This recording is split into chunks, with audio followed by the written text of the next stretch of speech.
we've just talked briefly about the three David immutable laws of investing here. We've talked about your asset classes, and I just want to make sure that I say that very clearly. And now I also mentioned that within each of these little 8 areas, there's this thing called risk. And we're not talking about the game, we're talking about a real live thing called risk. And I want you to better explain to me what risk is in your world, David. Okay, well, the technical definition of risk is the probability that something occurs times the cost of that occurrence. That Ooh, gives you your formula. risk. Okay. Right, it's a dollar risk.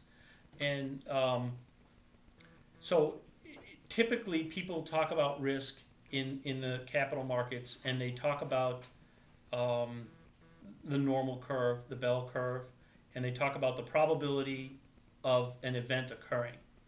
Now, these probabilities are usually considered to be independent, which means that the risk that you face this year is independent from the risk that you faced last year. So, for example, if the market volatility is, say, 12%, that means there's a 68% chance that you're plus or minus 12%. But you could be minus 12%, and then next year you reset the risk. So the fact that you were down 12% doesn't mean you're less likely to be down another 12%.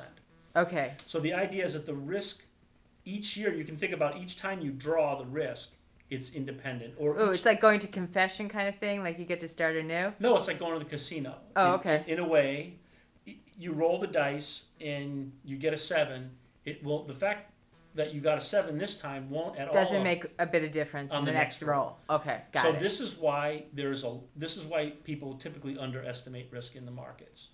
And we saw that in the big sell-off in 2000, 2001, where the markets just continuously crept down, because just because it went down 10% doesn't mean it won't go down another 10%.